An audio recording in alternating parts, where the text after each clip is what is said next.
Today's daf we're going to be learning is Gittin daf chet. This month's learning is sponsored by Sammy Graf in honor of Shoshana Keats Jaskol. As we start Masechet Gittin, the very first daf expresses concern for the Aguna. I want to dedicate this month's learning in honor of Shoshana and Chochmat Nashim, whose tireless work and inspiring dedication toward new paths to make sure those aren't just sentiments on an ancient page, but that the rabbis, poskim, and Batei Din of today take actual steps to protect Agunot and put an end to this abuse in the name of Halakha, Baruch Matir Asurim. Okay, we're going to get started with a review of where we ended yesterday. We saw two brighto. We're talking about a boat. Okay, we're going to see exactly where this boat is today. Yesterday it wasn't very clear. Today's Gemara is going to try to clarify this.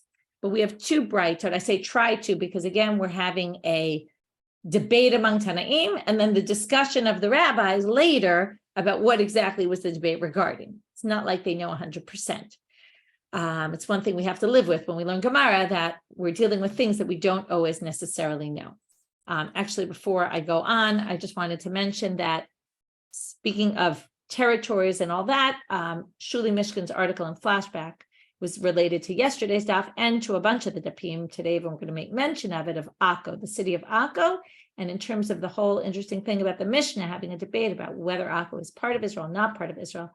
So some history about the city of Akko. And also Gefet went up yesterday about the issue of Lishma.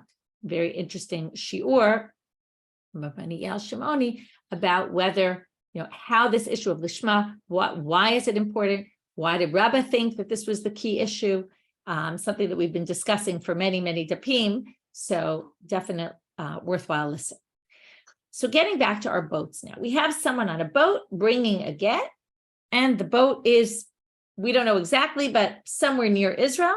And the question is this considered in Israel? And therefore you don't need to say B'fanei nechtav, or is it considered coming from outside of Israel?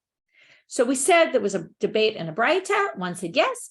There was a debate between braitot, seemingly, one or contradictory braitot, you could say. One said yes, one said no. You have to say it, you don't have to say it. We tried to say maybe this is the same thing as a machlok at Rabbi Yehuda and the rabbis, who talk about when you have soil in a boat that came from abroad, but now the boat is, again, near in Israel, not so clear. And is it considered all the laws that are specifically designated for land in Israel, like Truma, Maaser, and Shmita, is it relevant to that land or not? Is it considered in Israel? Is it not? So Rabbi Yehuda had said it isn't, only if the boat is very shallow. So we said, there's your debate. We're assuming we were talking about not shallow boats here, and therefore Rabbi Yehuda would say it's considered outside of Israel, and the rabbis would say it is. But then the Gemara said, well, perhaps there was a suggestion made, maybe they're both Rabbi Yehuda, and one braita was talking about when it's a very shallow waters, and one was when it was in deep waters. That's where we kind of ended yesterday with this one thing we started, which is Rabbi Zera says that if you have this perforated pot, you have a pot with a hole in it, and it's above the ground on stilts, is it the same machloket here? Because again, there's air separating. Is that the same as water separating between you and the ground? So Rava said, Rabbi Zera said, it's the same debate between Rabbi Yehuda and the rabbis, to which the Rava rejects. And we saw the first rejection, and we'll repeat it again, and then we'll see the second. Rava says, Dilma Lohi, Adkan, first he's going to look through the Rabbi Yehuda lens, and he says, Rabbi Yehuda, when he said the boat has to be shallow in order for it to be considered above the land, that's only on a boat. Ela b'sfina ha'asuya livrach. Now at the very top of Daf Chet, boats move a lot, and that's why it's not going to be considered on top of Israel unless it's really close to the land. It's not going to be considered like it came from Israel. Aval hatzitz she'eno asuya livrach.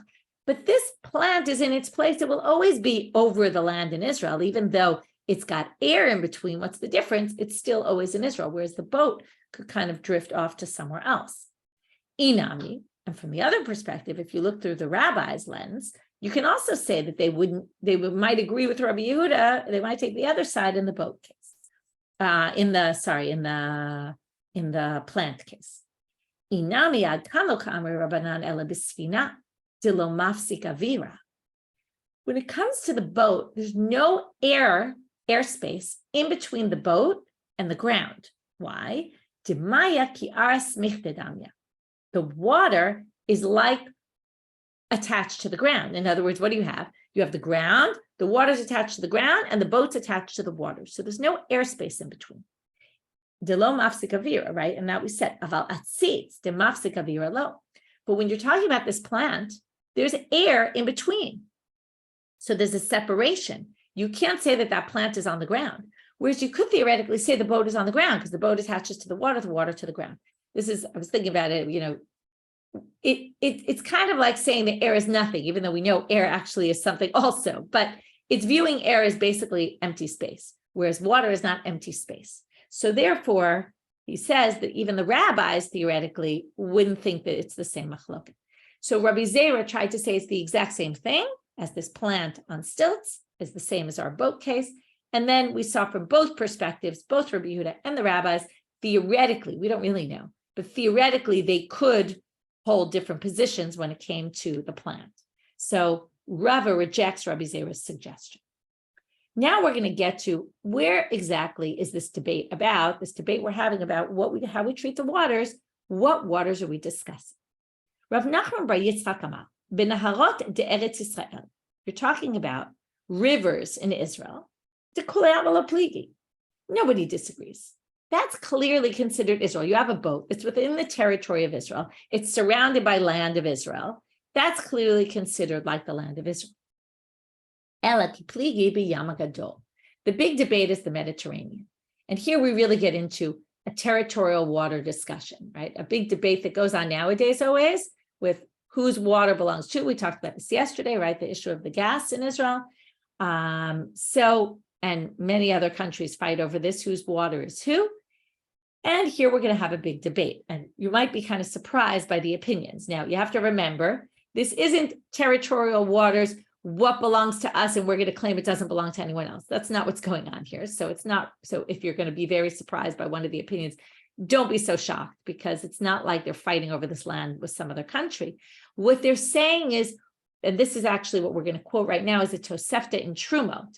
What we want to know is what is considered area where we're going to treat this like it's the land of Israel. So for example, if you have plants on this boat, is it going to be considered that you're in the land of Israel? The laws of shmita, okay, it's a little impractical. I don't know how much of this is really relevant and how much of this goes on, but it would be for laws of mitzvot hatliyot ba'aretz, okay? And it would affect also maybe laws of Gittin. Is this considered outside of Israel? Is it considered inside of Israel? So it would affect all sorts of cases where we want to determine, is this considered Israel? Is it considered outside of Israel? But it's not like we're claiming this is our land over someone else's land, okay? That definitely is not what's going on here. I mean, one could maybe lead to saying that, but I don't believe that that's the way to read this sugya. But it is interesting to think about in terms of the territorial land discussion and how people think how the borders work. So here we're going to see two different opinions. Ezehu eretz ve'ezehu chutz ha'aretz. Kol sheshofea v'yoreh miturei Amnon v'lifnim eretz Yisrael. Miturei Amnon v'lachutz chutz la'aretz. So the first thing is to determine what's the northern border of Israel. And it's unclear where this Torah Amnon is, but there seems to be this assumption it's in northern Syria. And anything kind of that goes off the mountain to the north, again, there's different ways of understanding this Gemara, I'll already tell you, but everything that goes off the mountain from the north is going to be considered outside of Israel, and anything that comes down from the mountain to the south is going to be considered Israel. That doesn't yet have to do with waters, okay, although it does seem to jut out over the Mediterranean, right? If you think of the map of Israel, right, whereas if you would draw a line going south from Turei Amnon, you're going to be in the water. Okay, and that's going to be important for the next line. Hanisim Shabayam. Now, what's the story? And here's a very relevant answer. You have, forget about the impractical example I brought of a boat and soil on the boat, but much more practical. What if there's an island in the middle of the water? There are. What is that island considered? It depends where we're talking about, where in the Mediterranean, but islands in the Mediterranean, which are considered part of Israel and which are not. Okay, you might be a little bit shocked by this, but they're going to say, okay, the borders go from the north, Turei Amnon, until the south, Nachal Mitzrayim. You draw a line, okay, the way they call drawing a line. Okay, like for me, we would say drawing a line on a map. For them, it's drop a string in the water, like an imaginary string. Take this string from Amnon straight down to Nachal Mitzrayim. Everything to the right of that string, meaning right near the borders of Israel, is considered Israel. So if you have an island that's in that space, from that tip over there of Amnon down all the way to Nachal Mitzrayim, there's good, if you have a current, there's good maps there. Then you're going to say, the Schanstein also has some diagrams, I believe. Then you're going to say that this is Israel. Anything to the left of that, this makes a lot of sense, really, right? You have to draw the line somewhere. So they picked this line. We're going to see later that northern Syria was conquered by David. So at some point, this was the broadest kind of, this was the largest Israel became.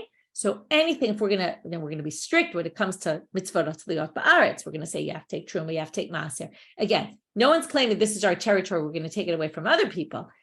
One maybe could come to that conclusion at some point, maybe one would take this, but what they're really saying is just when it comes to mitzvot liot ba'aretz, truma, maaser, things that are dependent on the land, anything from that line to the right is Israel, that line to the left is not. But now we get more interesting. So again, minachut v'lifnim is Israel, minachut v'lachutz is chutz. Rabbi Yehuda Omer, kol shekeneged Eretz Yisrael, hareyu ke'Eretz Yisrael. Anything opposite Israel is considered Israel.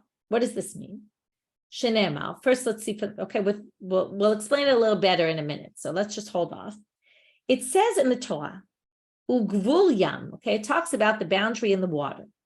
Okay, it says the gvul yam, the boundary of the water. The yam gadol will be your border, right? And this is the gvul yam. Now there's repetitive there. It says gvul yam in the beginning. It says gvul yam at the end. So comes Rabbi Yehuda and he says, this comes to include something additional, not just that the yam, right? The simple reading is, the border is the Mediterranean, meaning after that, it's not Israel. But he says there's an extra gvul yam there to include something more. So what does he say? Hanisim shebat tzadim. Now he's going to explain what it means, everything that's opposite Israel or kineged. It's not opposite, it's parallel to or perpendicular to. We'll talk about this in a minute. Hanisim shebat tzadim. Ro'in otam ki'ilu chut matuach alehem mikafloria va'ad yam okeanus. He basically says, in the north, we have this place called Kafloria. In the south, we have Nachal Mitzrayim. What you're going to do is you're going to take those two places. That's the border of Israel, from north to south. And now you're going to take that line and basically go directly across. Okay, you're going to go out to the left with those lines in place of north and south, and you're going to extend all the way out to the ocean, basically to the end of the Mediterranean. And all that land, any islands in that space, as long as you're within, right, like latitude and longitude, the height of Israel out to the left is all going to be considered Israel. Okay, again, for the purposes of Trumot Maskot and all the laws that are dependent on Israel. So he has a much larger boundary because he says this extra word gvul is coming to include extra, and it must be much more than that. By the way, Kafloria, I don't believe it's lower than Amnon. So he has a little bit of a disagreement about that northern space that's close to the land there. But for the most part, this is a much wider definition. So now they want to know, Rabbanan hai ugvul my avdele. What does he do with the extra word ugvul yam? Mibaile le nisim. He says it's to include the islands. But Rabbi Yehuda, nisim lo tzrichei kra. Rabbi Yehuda says you don't need a pasuk to include the islands. It's obvious. And as the rabbis just say, this comes to include the islands within that narrow space that they define. And Rabbi Yehuda says that's obvious that the islands are going to be included. The question is just how far are they going to be included, and that you need the word gvul for. And that takes him much farther out than the rabbis. Okay, so there we had so far today, we dealt with, is the debate about the plant on the stilts the same as the debate about the boat? And then we defined that the boat debate is not in lakes and rivers and that in Israel, we're not talking about that. We're only debating exactly what the borders of Israel are into the Mediterranean, how far it extends, what is considered. So by the way, this would mean if you got on a boat in Spain, in the Mediterranean, and you wrote a get on the boat, as long as you're within the north-south, right, line that extended from Israel, you actually wouldn't have to write b'fanai nechtam, b'fanai nechtam, right? If we take what mitzvot liot ba'aretz connected with also the get issue, you would basically say, according to Rabbi Yehuda, right, that would be the debate, Rabbi Yehuda and the rabbis, you wouldn't need to say b'fanai nechtam, b'fanai nechtam. Okay, that would be the relevant practical difference in the get case. Okay, now we're going to quote, although we're going to get off this in a minute and get back to it, but Rabbi Meir Omer, Ako ke'eretz Yisrael. If you remember, there was a debate in the Mishnah after Shuli's article and flashback. You can listen about the debate about Akko, whether Akko is in Israel or Akko is not in Israel for purposes of Gittin. Now they ask another question. Before we even move on, let's define what's Suria and what are we talking about selling your slave. Suria sounds like Syria. It's actually referring to northern Syria of nowadays, a place called Suria. So it's northern Israel. We're going to see later that David had captured up to and including that area. This is when Israel was at its biggest size, biggest expansion. And because of that, some of the laws we're going to see, it's going to split. They're going to give 3 laws where Suria is like Israel and 3 laws where Suria is like outside of Israel. So the other thing you have to know is about a slave. We're talking now about a Canaanite slave. We're going to talk about slaves a bunch in our Masechet because slaves, Canaanite slaves, let's define what they are. So they're slaves either from Canaan or some other Gentile slaves. They're always called Canaanite slaves, even though they don't have to be from the nation of Canaan. But they're basically slaves that become part of your household. We've talked about them a number of times before. They're basically owned by the master of the house, which means a few things. Number one, anything the slave acquires goes straight to his master. He doesn't have his own financial independence. Anything owned by him is owned by the master. Secondly, he has to keep mitzvot because he's part of the family of the master, which means he has to get a brit milah. Even this comes up with Avram. He gave a brit milah to all the people in his family, even the people in his household, even his slaves.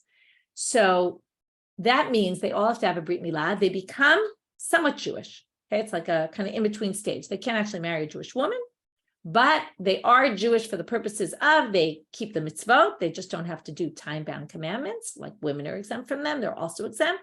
Their exemption is clear. It's based on because their time is not their own, and their masters tell them what to do, and therefore they can't have to do mitzvot at particular time intervals. With women, it's a big debate why exactly time-bound mitzvah. Nobody really knows. Anyway, that issue aside, we'll get to that in Kiddushin. So, our next Masechet. So now we have these slaves. You're not supposed to free your slave, but if you do, your slave becomes free and they become Jewish.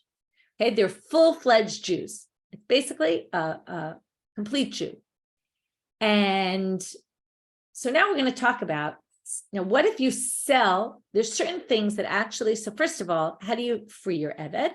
You give him a get shiur. It's very similar to a get isha. We're going to get to that soon, where there's all sorts of similarities between the get of a woman and an emancipation document of a slave, which is also sometimes referred to as a get. The word get, by the way, I think I might have mentioned it, I don't remember, but the word get means document. Regular documents sometimes are called gets. Like we're used to get is only a term used for divorce, but a divorce document, but it's not true. Get often in the Gemara is used to talk about just any sort of document. So when it talks about an eved in his get, which we're going to see later in today's daf, they actually mean, right, not a get, but an emancipation document. And the same requirement of b'fanai nechtam is true for slaves as well. So this is going to be more relevant later in the daf, but I'm already telling you since I'm giving you the background, which is not only does someone need to say b'fanai nechtam, but all the leniencies that exist by get exist also by an emancipation document, which means that one witness is enough. You don't need 2 witnesses. And the slave himself can bring his own emancipation document and say b'fanai nechtam, and we'll believe him. And this is because the same safeguards they instituted for women, they instituted for slaves.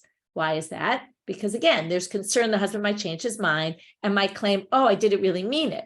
And we want to protect the freedom of the slave. It's not appropriate. The husband comes and claims it was a forgery, right? So basically we make it easier. We also want to make it easier, if he is setting him free. I mean, you're really not supposed to free your slave, so that's a good question. It's not really the same thing as we want to make it easier for him to do it. But basically, if he's giving him his freedom, then he's done. Okay, we want to be able to protect him from the husband later coming and trying to say this wasn't a valid document. So now let's get back to our case. Now we get to another issue, which is if you sell your slave, you live in Israel. We're going to talk a lot today about the importance of living in Israel. You live and the importance of that mitzvah and why it's not why it's important mitzvah, but that it is important mitzvah and has all sorts of ramifications. So the first one is such an important mitzvah, even for your Canaanite slave, that if you sell your Canaanite slave to someone outside of Israel, and then basically forcing your slave to not be able to keep all the mitzvot hatzluyot ba'aretz, like trumot and masrot and all that. Now it's interesting, he doesn't really do trumot and masrot, his stuff isn't his own, but there's other mitzvot that are dependent on being in the land. Because of that, your slave goes free. This is what we call a penalty. We basically say, you shouldn't do this. And if you do it, your slave goes free. Okay, so now, which means basically if you sold your slave, he gets the money for the sale and not you, because you basically set him free. So now, Bami name Rabbi Chiur bar Abba, hamocher abdo l'Suria kimocher b'chutz la'aretz damei ola. What if you sell your slave to Suria, to a place in Syria, okay? If you sell it there, is that outside of Israel? Is it inside of Israel? If it's considered outside of Israel, then your slave is going to go free. If it's considered inside Israel, then your slave stays your slave. Amar lehu, he says to him, Tanitua, let's learn it from our Mishnah. Rabbi Meir omer, Akko ke'eretz Israel. Rabbi Meir says Akko is like Israel. And the rabbis disagree with him, right? But what does he say? Akko ke'eretz Israel ligitin, for get purposes, which seems to imply what? Ligitin in, la'avadim lo. It sounds like Akko is specifically like Israel for get, but not for other issues. Otherwise, it would have just said Akko ke'eretz Israel. It says for get, but not other issues. However, right? So now what? Akko is like chutz la'aretz, right? It's like outside of Israel for get. Now let's do the map. Akko, Suria. Suria is much farther north than Akko, obviously, because right above us is Lebanon, above that is Syria, above that is northern Syria.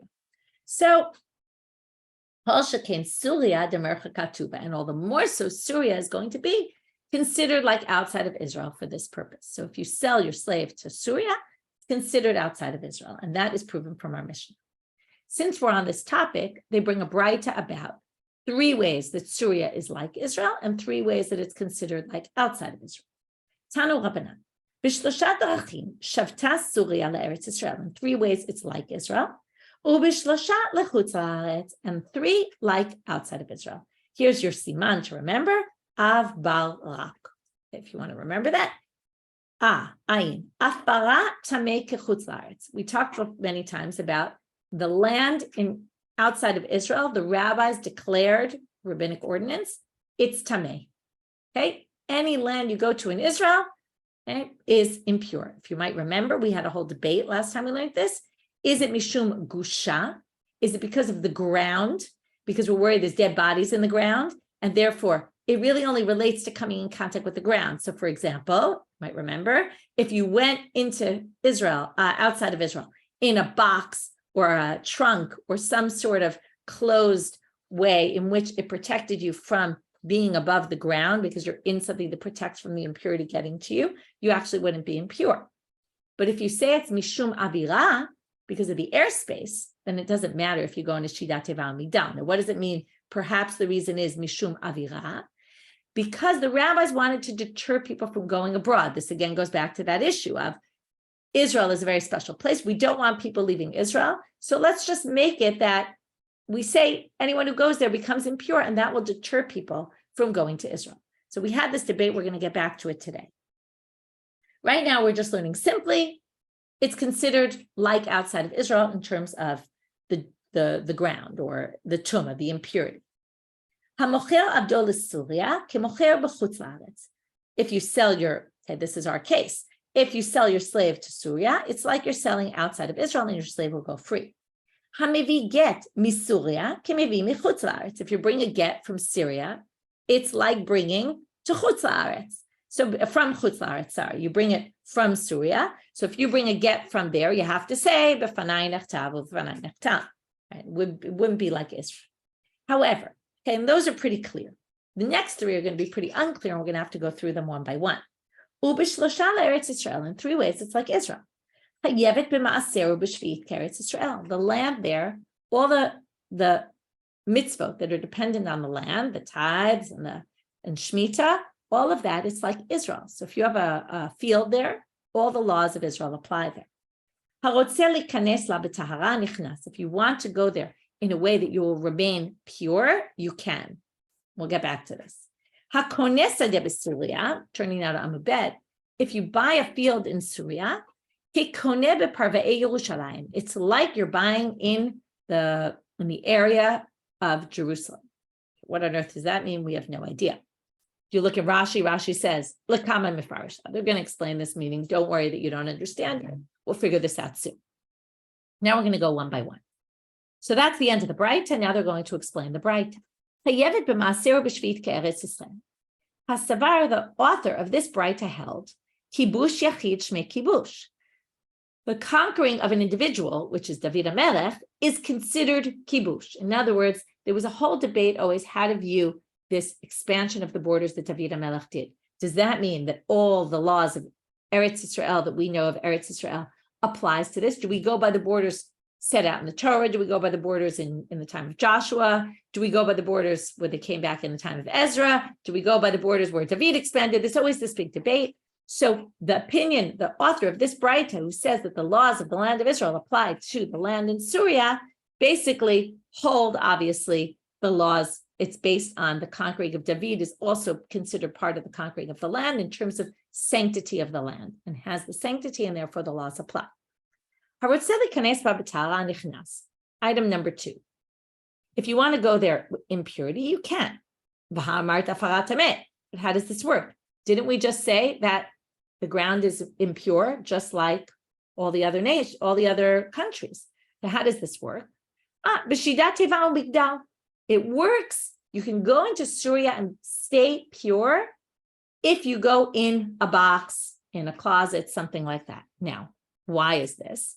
Ditanya, as it says in a Braita. If you go into any other country, forget Syria right now, you go into a regular country outside of Israel, in a box, or some sort of thing which protects you from the ground. So, right, protects from impurity that's in the ground. Rebbe says you're tameh anyway. Okay, why is this? Because we said airspace is a problem, right? It depends whether you say airspace or the ground. Rabbi Yossi, Rabbi Yehuda Metaher. Rabbi Yossi, Rabbi Yehuda says there's no problem. Ba'afilu Rebbe, no, even Rebbe, lo kametame ela be'eretz ha'amin, digazua gusha va'alavira. He says, look, the gezerah, according to Rebbe, must be both the ground that we're worried about and the airspace. It was two things. It was, number one, to make sure that you didn't come in contact with dead bodies. Number two, it was also because of the airspace. Now, they declared, you have to remember, dead bodies of Gentiles are not impure, but the rabbis declared them impure. And then, therefore, if you come in contact with them, right, or no, the issue was, sorry, my mistake. We're worried that you're going to have, maybe there's Jewish bodies mixed in with the non-Jewish, right? Maybe there's some Jewish bodies there. So there's always a concern, and therefore we're going to be strict about the impurity there, about the land, the ground. But also there's the issue of the air. So there, because the rabbis didn't want you going there in the first place. And that's why they said, you go there, you're going to be impure.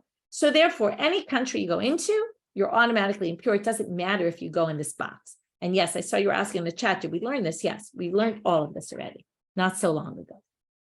But now, when Rebbe says you're impure, okay, so Rabbi Yossi, Rabbi Yehuda, obviously, you can go in a box. But afilu Rebbe lo kametame ela be'eretz ha'amin, because al gusha ve'al avira. Rebbe was only metame in countries farther from Israel, okay, that weren't part of this, where they were gozer on the gusha and avira. But Suria, which is this in-between place, al gusha gazru, al avira lo gazru. But here, they wanted to say, we're worried, maybe there's Jewish bodies there, but we're not worried about deter. We don't need to deter people from going there. First of all, how do we know? David HaMelech conquered this, right? There were Jews living there then. It's not like it's really outside of Israel. Because David conquered it, it's considered part of Israel, and therefore you can live there and be considered that, we're not going to be as strict with you about deterring you from going. So therefore, again, it's a little bit strange you would do this, but if you wanted to go in there in a way that you could retain your status of purity, you could go in a box or somehow covered by something that blocks the impurity from getting onto you. Last one. What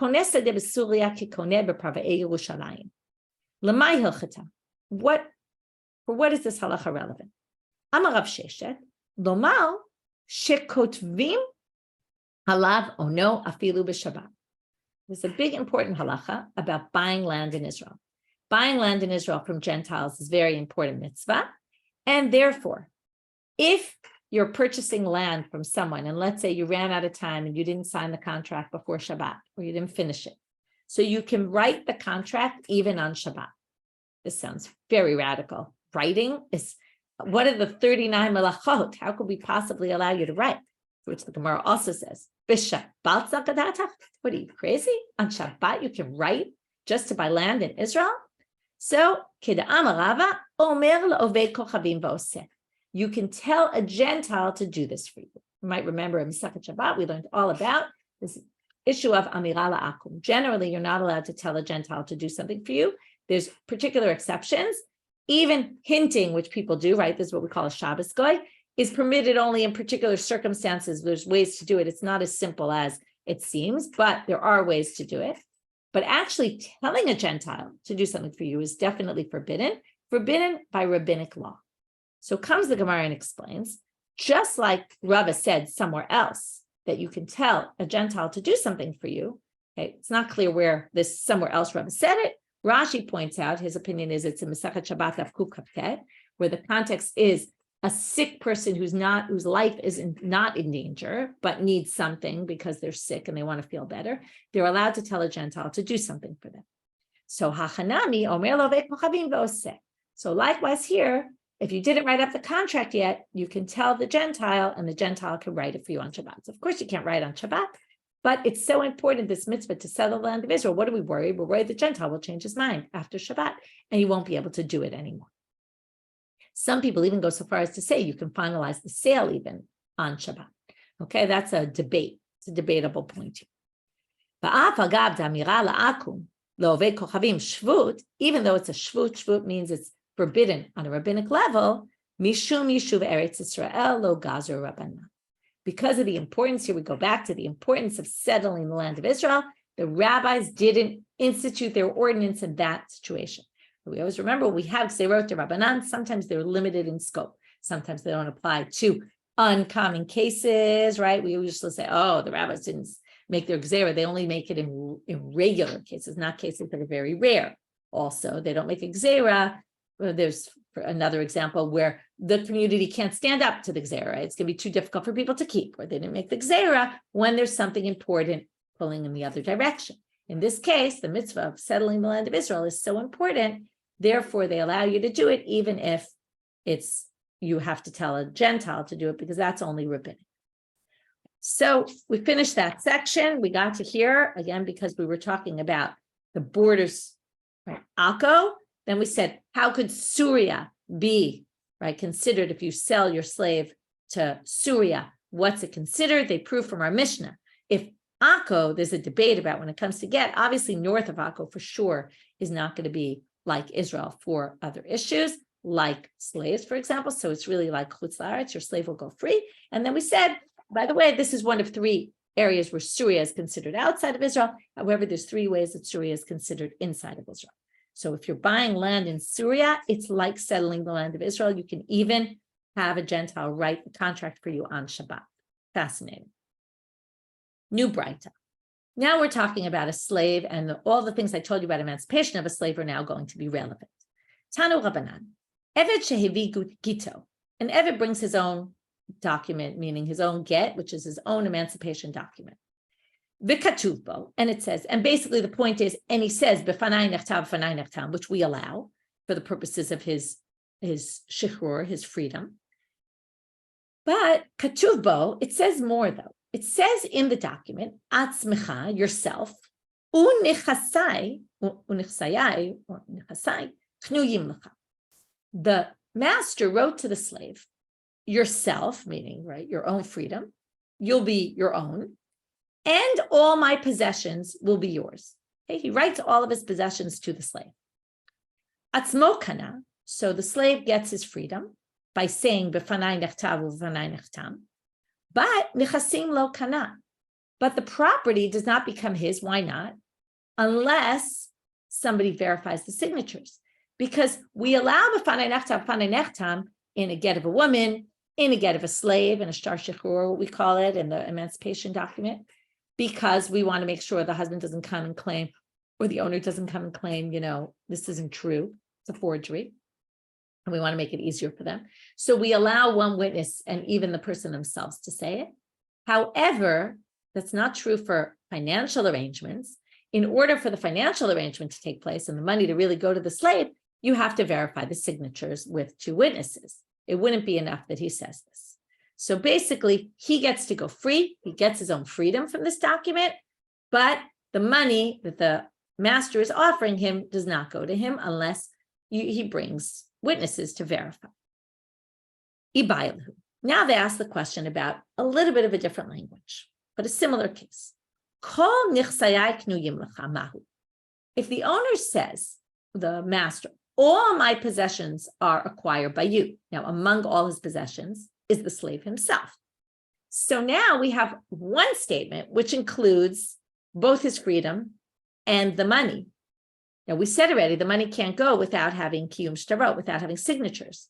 So, but the guy can go free. But that's when we have two separate things. We can say, atzmecha, you get, nichasai, no. And that's when the person wrote, you and my possessions.